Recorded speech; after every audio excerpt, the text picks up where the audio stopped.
What's up, everybody? Welcome back to this week's episode of the Antler Up Podcast.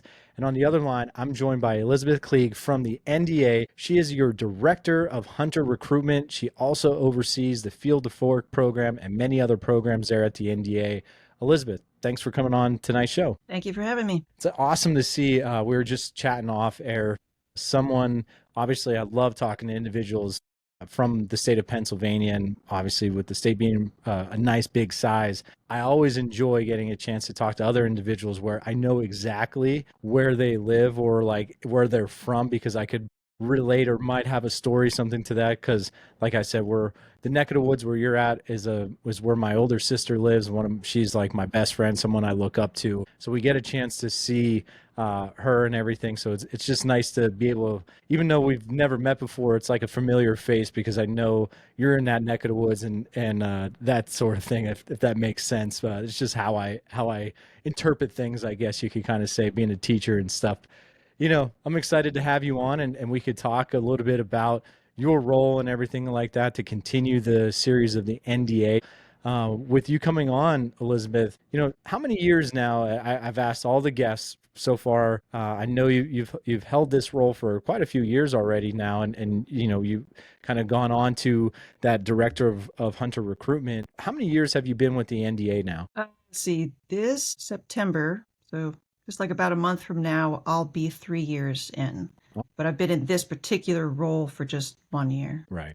So I guess explain like your overall role of like what your you don't have to say what your day-to-day duties are, but like what's your overall goal with your position at the NDA? So I oversee the Field to Fork program, which is our mentored Learn to Hunt program for adults. And I oversee all aspects of that. And it's actually, you know, even though hunting season is just a short portion of the year, the duties that relate to, you know, going into and planning all of that, they occur year round. All the planning of events and just communications with people who are interested in hosting and all that sort of thing.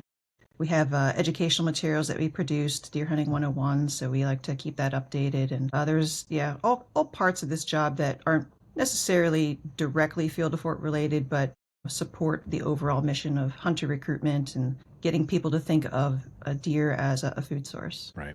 Actually, it's funny you say that because today, two of my colleagues in different facets, in different ways, both just said he was talking to his dietitian. He does some really awesome work and he's a workout fiend and he just likes to work with people just to check his blood work and everything along those lines. And he's like, man, you just need to go out there and hunt for your food and consume.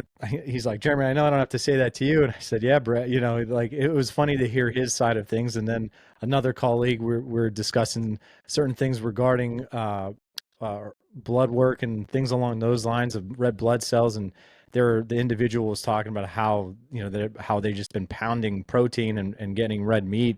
And I said, hey, I have some extra, venison that I'd be more than happy to give you if you're looking for some and would like to try it. She's like, absolutely. So, it was kind of cool in one day, and we just started school again of people talking like that. So tomorrow I'm going to bring in some couple packages for people. It helps me clear out my freezer for a little bit to bring in some new meat, hopefully here in the next couple of weeks. So that's awesome to hear though. And I want to ask you this, Elizabeth, how did you get into this role and grow into that position? Like, how did you start basically? Because I'm sure you told the story hundreds of times, but you know, I'm just interested in hearing like just how you got into that position, like that aha moment basically. Yeah.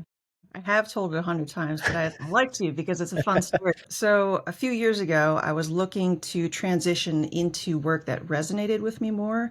I was doing video editing at the time, and you know, I'm someone who loves the outdoors. I didn't know about conservation job board or places like this, so I was looking on Indeed and places like that. But I wrote down on a piece of paper what I was looking for in a job, and at the same time, I had been teaching a lot of foraging classes on the side, you know, wild plants, mushrooms, and things. And I have a background in primitive skills, but I was kind of getting burned on that. I wanted to teach something new, and you know, I just asked myself, you know, what do I really want to teach? And I was introduced to hunting as an adult, and I wanted to reach others who came from a similar background, because hunting isn't typically something you get into unless you know someone who does it, especially a family member. But what if you don't have that? I didn't have that. So I was starting to piece together an intro to hunting course just to give people a taste of what hunting really entails, what it's really about. And I'm job searching too at the same time, not connecting these two trains of thought at all. And, Indeed and all these usual places, I wasn't seeing anything that really resonated with me. So a couple days later, after I wrote down that list of things on that piece of paper,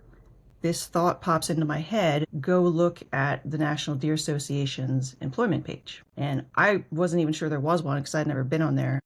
I've been on the website, but I hadn't looked for employment. And but I'm the kind of person who likes to follow my instincts. And so, that voice popped into my head and I said, I'm going to that page. To my surprise, they had just posted a job for the area where I live, Southeast Pennsylvania, doing exactly the things that I wanted to do with my Intro to Hunting course, but even beyond it, because they're pairing it with mentoring. And I'm reading down the job description, and the qualities they're looking for, it sounded like they were describing me. And so I got really excited and I applied, and here I am. And then 2 years after that, my boss stepped down. He went off into a different field entirely, and I got promoted. So here I am. That's pretty awesome. Isn't it funny how the world just seems to sometimes talk to you like in weird ways? And like you just said, you had that voice in your head to tell you to do that. And when you're reading something, you're like, that's me. And what I find really cool is a way what you just said, you were doing some video editing and everything along those lines, and how you're probably able, and you could tell me I'm wrong, but you're probably able to bring that attributes and that, that past work life in a sense into what you're doing now. Because I told Kip this on Kip's episode, you guys do such a really good job of video explaining things on the videos and just step by step and those types of things, which I'm sure you're able to bring to the table when that day comes. Yeah, that was another thing that, looking at my work history, it seemed so random, like I was all over the place. And this job pulled all those things into one, like it all makes sense now. Like I can use all those skills in one place now. That's pretty awesome. Yeah. It's, being a part of that program and introducing, like you said, other adults into hunting. And like you said, it can be very daunting for individuals that don't have someone and to have a program where this, not only gets people out there, but educates them in the right way. I'm sure there's a lot of emotions that you see from that new hunter that stick with you. Would you be able to maybe think back to an opportunity or a specific time where you're like, man, you came home, you took your shoes off, you sat down, and you're just like, that was awesome. And like, I love what I do because of that moment. Like, do you have a opportunity that you'd be able to share something like that? Yeah. The first thing that comes to mind is a hunter who came through our program named Nina. And we actually did a little documentary about her. It's on our YouTube, but she really, really struggled in the program to get a deer. And she kept returning and returning, and she's watching everyone else get deer, and she's, multiple years trying to get a deer and just couldn't make it happen. And we're filming this documentary, and we had one hunt left that we could film. And, I had a blind in mind where I wanted to put her. And when I showed up, someone had put her somewhere else. And I thought, oh no, like, well, what if they put her in the right spot? What if that's the right spot? And right. I had to make this really fast decision. I thought, oh man. And I just went with, instinct again. I was like, I'm going to put her back in the place where I wanted to put her originally. And I said, Nina, if you get a deer, I have to be the first person you call, because we have to scramble and get the cameraman over there. And, wouldn't you know it, she's the first hunter of the day to get a deer. And it was so cool. She calls me and she's shaking and, Elizabeth, I got a deer. And her mom was there, and her mom had harvested her first deer at 71 years of age the year before in the Field to Fork program. And so I got to see that moment where they saw each other after Nina knew that she'd gotten this deer. And it was super sweet, and we got it all on film. And definitely check it out on YouTube if you haven't already. It was really cool. And now she comes back every year as a mentor. So that's what we want to happen. I was going to just ask you that, like after that we're finishing up, like how many times does it click for them? They embrace this lifestyle in a sense, and they want to come back and be a part of it in some way, whether it be a mentor, or is there other ways that these people come back and help out? Yeah, there's a number of ways people can come back. So every Field to Fork event is different, and it depends kind of what the host has going on. But like in some places, anywhere almost, you can come back and mentor. but some places will have like work days that you can come back and, trim lanes and put up stands and stuff. And for most of those people, that's going to be the first time they do that. So they're Right. they're contributing, they're giving back, but they're also learning at the same time. We have, potlucks and various get-togethers like that throughout the year. It's awesome. So to look at it as a whole, obviously, like I said, you're the director of hunter recruitment. Why is hunter recruitment such a critical issue right now? So, well, we have this phrase, hunting is conservation. And if we want that to continue, we're going to need more hunters, basically. We have this aging population of hunters. We want to make sure that they're passing that on to the next generation so that we can continue to have the things that we love, all the things that hunting is. Healthy habitat, healthy deer. It's like our mission statement, the NDA, ensuring the future of wild deer, wildlife habitat, and hunting. Right. And we're doing that in our little department through through hunter recruitment. And yeah, it's an enjoyable way to do it. And, we're just trying to make sure that future that we want to enjoy is there for everyone to enjoy. Yeah. Yeah. I love that. And because I always feel like it's like a mixed bag. So like because you're at the forefront of it, what does the data show about where hunter numbers are headed if we don't have programs like the one you're spearheading and what other states are doing as well? Like, what does that data show if we don't do that? Well, we have that baby boomer generation that's probably the largest segment of the hunting population.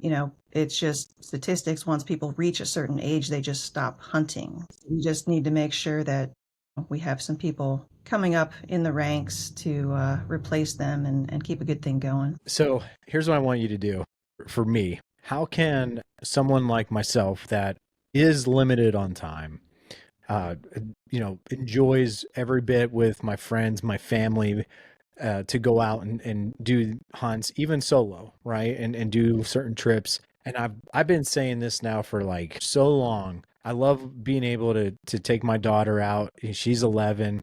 And this is her last year on her mentor license. And then the way I spread it out for her, and now, hopefully the goal is come next year, she could take, when she turns 12, she could take her actual hunting license test and everything. And so with that, I always feel like I do a really crappy job with trying to introduce hunting to new people or bring someone on that maybe has done it, but it's been a couple years. How can I do a better job of that? Like, do you ever get asked that, like, from other individuals? Because I feel like I just do a crappy job of it. Talking about being the one who's recruiting, essentially. Like, not necessarily recruiting, but in a way of like, I don't know, I always have it in me that I want to take somebody. However, I make that excuse of like, I don't have the time type of ordeal, or like, this is the weekend that I'm going with my buddies, or this is the weekend where I finally get a chance to go hunt here, instead of like taking a step back and doing something more meaningful, like taking someone new out or something along those lines. Right. Well, if it's something you really want to do, I would say just put it in your calendar.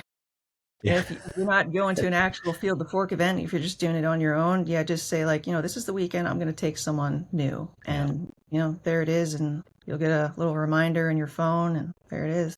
Just do it, right? Just like anything else in life, you just got to do it. You got to just suck it up and do it. I like that.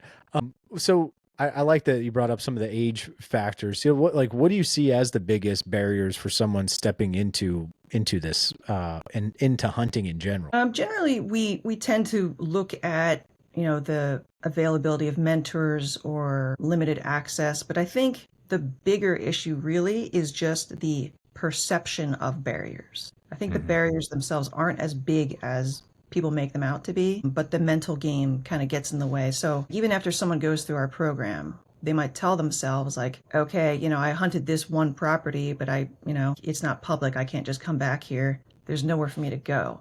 And I'll, bring up Onyx and like point out 10 places within, an hour of their house. And it's like, okay, there are places I can go. So I just like to remind people of, the resources that are around them.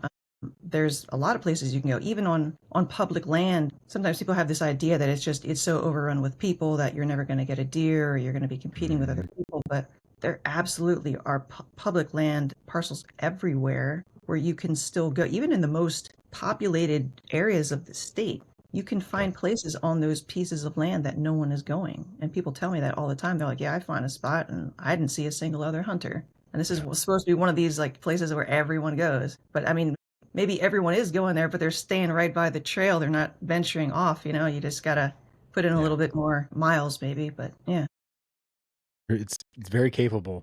So let me ask you this. So would you be able to give me, and you talked about it already a little bit, but like the mission behind Field to Fork, and is there a way that like, since you've taken over now, like you said, you've been doing it for a couple years, is there a way that you've blended like your own purpose behind it? Do you know what I'm saying? Like you're like, I believe in this mission, but like you are doing something on your own love and your own, like what you're taking it and making it your own. Do you have some sort of like the main mission behind it for like what it means to you and the value that you are and the people that you work with like try to bring to the table? I mean, I really buy into the greater mission, which is, Mm-hmm. you know, that we need these new hunters and we need to pass these traditions on and we need to do it in a ethical way and a way that teaches people a safe way to do things. Yeah. And then on a personal level, I wouldn't say well, maybe you can call it a mission, but you know, I strive to make sure that people are really getting a sense of community out of it. And I know that's really important for people to continue in their journey as a hunter, to feel like they have Right. that support around them from their peers and from their mentors. And it's cool because we have mentors of all various stages. We have people who just started learning, you know, just got their first year last year, and then maybe people who have been doing it for 3, 4, 5 years, and people 10 years, 20 years, 30 years, and you get this layering effect. And it's really cool when everyone gets to sit down together and the Yeah. stories we share and, you know, the food we share. And there's really nothing else like that. I really can't think of anything else like that, you know, It's very unique. Mhm. It is very unique. One of my best friends, Tim Seesock, he's been on, like I said, he's one of my best friends. He's at my camp. We've gone on to hunt Utah together. We hunt camp together. I'm trying to think if we've hunted New York together. We just, he's one of my best friends, and he took out a new hunter out last year. I don't know what program he did. I'd have to ask him if he did your program or not, but I know it was a specific program because it allowed him to meet some people. And he was able to go on a cool Florida turkey hunt this past spring where he ended up doing the whole Grand Slam thing and everything along those lines, which was kind of cool for him. But like with that, how is it different from other R3 efforts? So like when I say R3, I know you know, but for the listener, like I'm meaning like recruitment, retention, and reactivation. Does it differ at all than any other programs? There's a number of programs out there that are less intensive. That might just be like a one day, you kind of show up and you learn a few things and you go home, but you don't actually hunt necessarily. I would consider our Deer Hunting 101 course to be under the umbrella of R3. I mean, it is, but it's obviously it's online. You know, you don't have that in-person component. So Field to Fork is the most, I would say, intensive version of R3 that we're doing. But, you know, I think all of those various practices in combination are very helpful. I like that. So to kind of wrap that whole thing up, like why is the food, like, I guess, well, let me ask you this, like, why is that connection just so powerful for an entry point for these people? Food is an entry point. I mean, because it's such a universal language. I mean, one of the ways that when Field to Fork first began, how we did mentee recruitment was by setting up tables at farmers markets and handing out venison samples. And you have people who are going there to probably buy local meats and things like that. So you already have kind of like the right audience, and it's just one more step. It's like, okay, here's an animal that maybe you haven't tried before, but you know, food just speaks to people because you can skip right over all of those things that people get hung up on. You know, are you trophy hunting, or you know, obviously you didn't waste the meat. A lot of people assume that meat gets wasted, and here you are serving it. So you can skip over a lot of those things that people get hung up on, and it just really brings people together. And then, you know, we have people go through the program and host venison dinner parties at their house for their friends and their family afterwards. And maybe surprising to a lot of people, not really surprising to me because I used to be vegetarian. But at these parties, vegetarians will opt in to trying venison because they know where it came from. So they're not necessarily not anti-hunting. They're just, anti-factory farm. They want to see that ethical side into where that food came from. So yeah, they're willing to kind of go outside the bounds of what is the norm for them and try something very new. Yeah. So to kind of get down to the nitty gritty, then for like I asked you earlier, like how do I get better at it? And I just need to do it basically and put it on the calendar. How can experienced hunters be better mentors or be a part of the program? Sure. Kip and I actually filmed a video on this not too long ago. It's on our YouTube. And basically you just, first of all, consider that everyone's hunting for a different reason. And, you don't want to push people too hard in the direction that you want to go, and kind of, pay attention to what, maybe you're like super into mature bucks and like that's all you ever want to hunt. But likely your new hunter is going to be very happy with a doe. So just keep that in mind. And, if they don't get the big, if they do get a buck and it's not the biggest one, it doesn't matter. It's their first deer. That's the point. That's the nugget that, they're going to take home with them. And then, just make them comfortable. If they're cold, have some hand warmers or something, or maybe an extra layer or something you can throw on them. If it's hot, a bottle of water. Snacks are always great. It's like a surprise, like, oh, what's in their pack? What are they going to bring out this time? Just, being considerate, just being a decent human being, stay away from politics and religion and all the divisive stuff, and just focus on what brings people together, which is the love and the joy of hunting. I like that because I think too, like there's a misunderstanding or like maybe individuals like underestimate how long that learning curve can really be for some. Like for some, it may not be very long. For some, it could be very long. And I think that's where, maybe for a mentor, it could be maybe frustrating in that sense. But like you said, you have to realize you're doing something bigger than you, right? You're doing something bigger for that, even in that individual. So I think understanding that learning curve and helping people through it is a big deal. Definitely. So we talked about Nina. What I love that story. Like, what's another impact way that like you've have taken an approach to people like Nina when you take them out, whether it be for their first animal or for even like we just got done talking about food, getting them to sit down and learn that process of field dressing or cooking the meat. What kind of experience or impact do you approach that side of things as well? I'm sorry, say that. So like when you do such a good impact, like taking these people out hunting, doing that, but now like what's your approach to get after that? Like you feel like teaching them the field dress or cooking. What's that experience like for you? Teaching them to field dress? Yeah. So a lot of people assume that it's going to be very difficult as a mentor to get their mentee to want to do that. But that's not actually what I've experienced. So what I've seen is that they mirror you. So if you are confident in like, this is just what you do when you get a deer, like this is what needs to happen. This is step 2. They just take it in. They're like, okay, this is like the new norm. And, just hand them some gloves and kneel down there and hand them the knife and point where to cut. And, occasionally I will get the person who, before they get their deer, they say, I can't do that. If I get a deer, like you're going to have to do that. I can't do that. But once they actually get the deer and you hand them the gloves and the knife and you just walk them through step by step, it just becomes very approachable, especially if you've demoed it first, but even if you haven't. I think it's just one of those things where you're immersed in the situation and you're just rolling with it because it's all new. I mean, just the fact that you just took down an animal, that's all new too. And it's like, okay, we're in new territory here, and we're just going to do things the way that this is supposed to happen. Yeah, because that's where I think for myself, I want to learn from other individuals, like to help my daughter out, like where I cannot make it so overwhelming for her. Like she's obviously seen the process and she's seen me breaking down a deer in my garage after it's been hanging for a couple of days or things along those lines, but she hasn't been there for like that full field dress moment.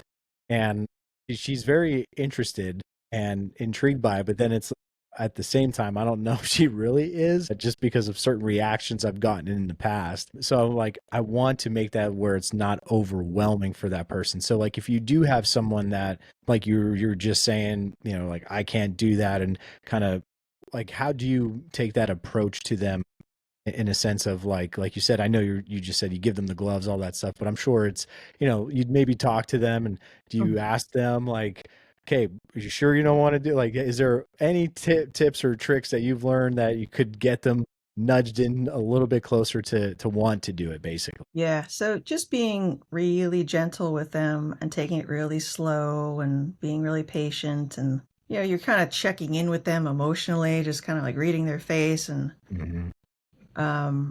yeah, just taking it really slow. And like, Yeah. it's not difficult to pick up a knife, so they can pick up the knife. And it's not difficult to put on gloves, so it creeps in, and then all of a sudden they're like, all right, let's do this. Like that. So we were just talking about food. What's your go-to meal that you love cooking for say new hunters, or heck, even bringing in some NDA co-workers or anything along those lines? What's your go-to dish? The meal that I've made probably for the most people is venison meatballs. Ooh, And okay. it's one of those things that, people say, I don't like venison. I know what you do for a living and that's cool and everything, but I don't like venison. And then you give them a meatball and it's like, I do like venison. I just didn't have it prepared right before.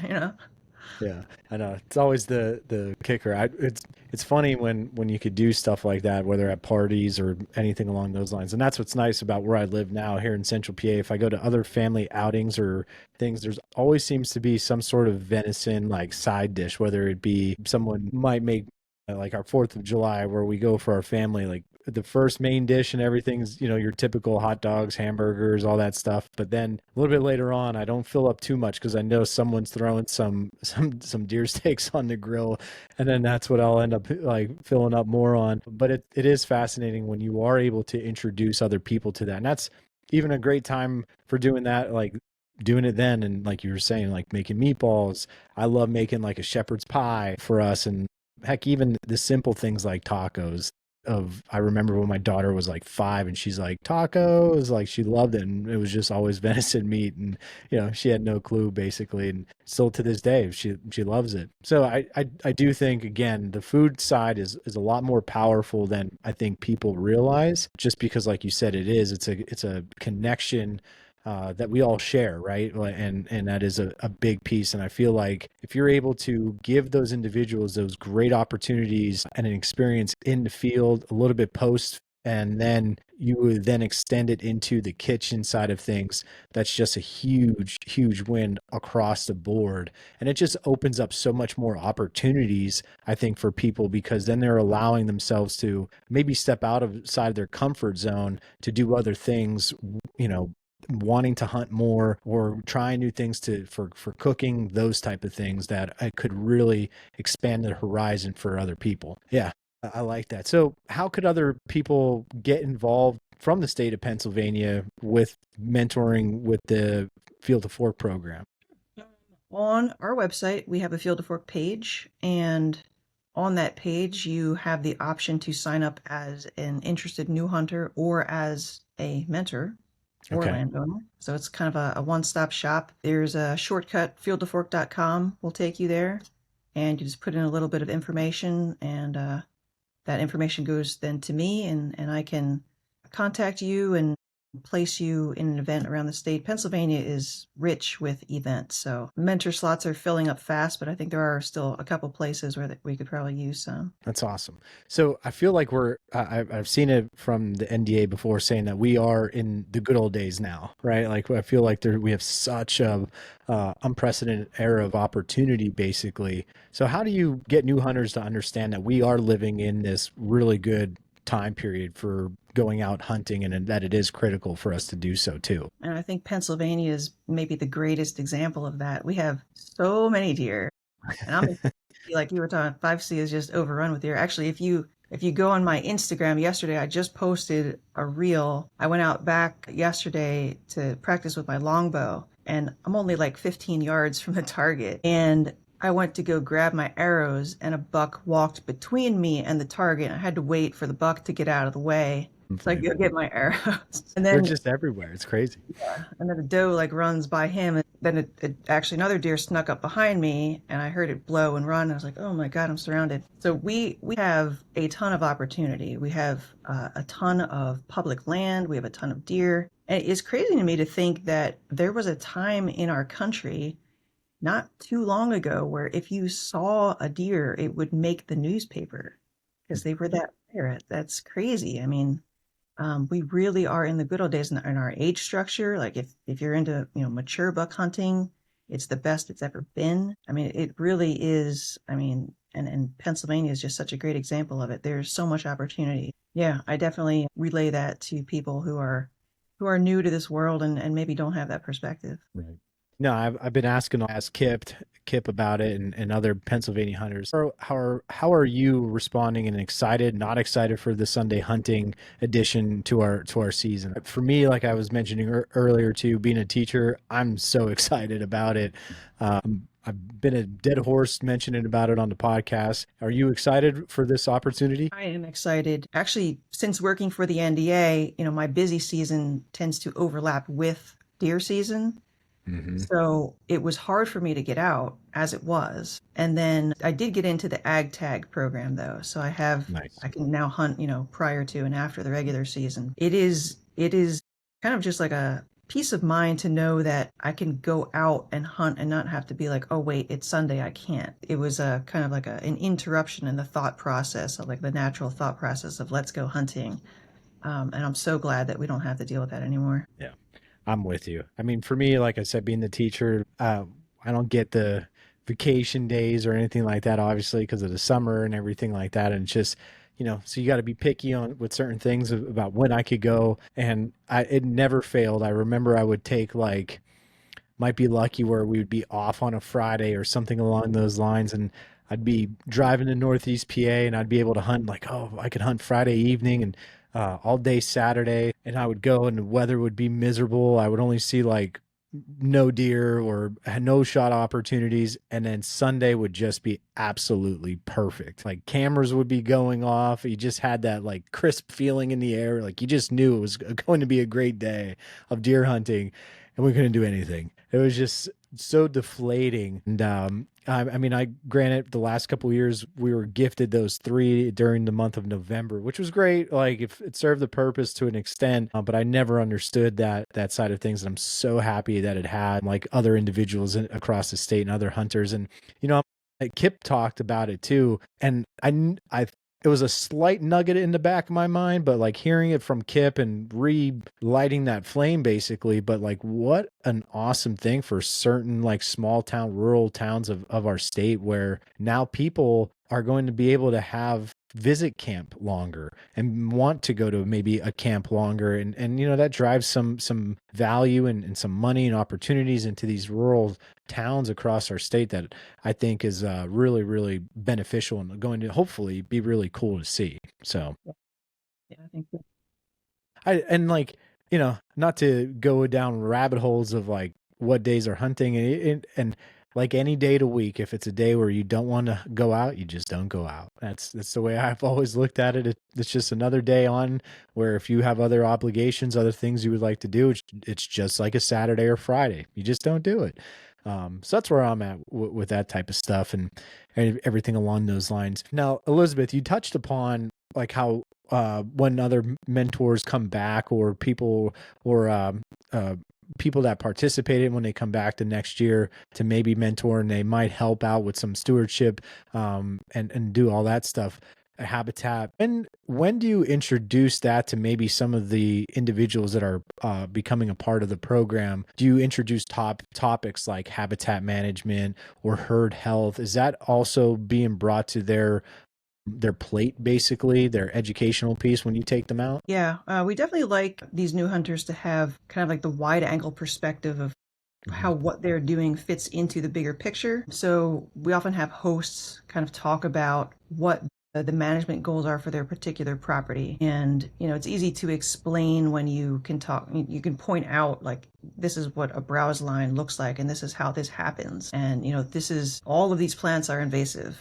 and they're not supposed to be here. Like, here's what should be here instead. And, you can talk about, overpopulation, how that connects to starvation and disease and all these things. And people get it really quickly. Right. And, it's really eye-opening. So I like to have the landowners and the hosts talk about those things. And if we're lucky enough to have a property that is stewarded by someone who really, has gone through our Deer Steward program and really Right. knows what they're doing, to see like how far you can take a place and its potential, and look at the quality of the deer there, and all the wildlife, turkeys and, the songbirds, everything. It's just really cool to have that example to physically put in front of people. Yeah. Wonderful. Two last questions, and they're going to be story oriented. Have you seen any friendships or even careers sparked through the Field to Fork program? Well, definitely friendships. New careers. I don't know about that. I know everyone wants it to be their career once they participate.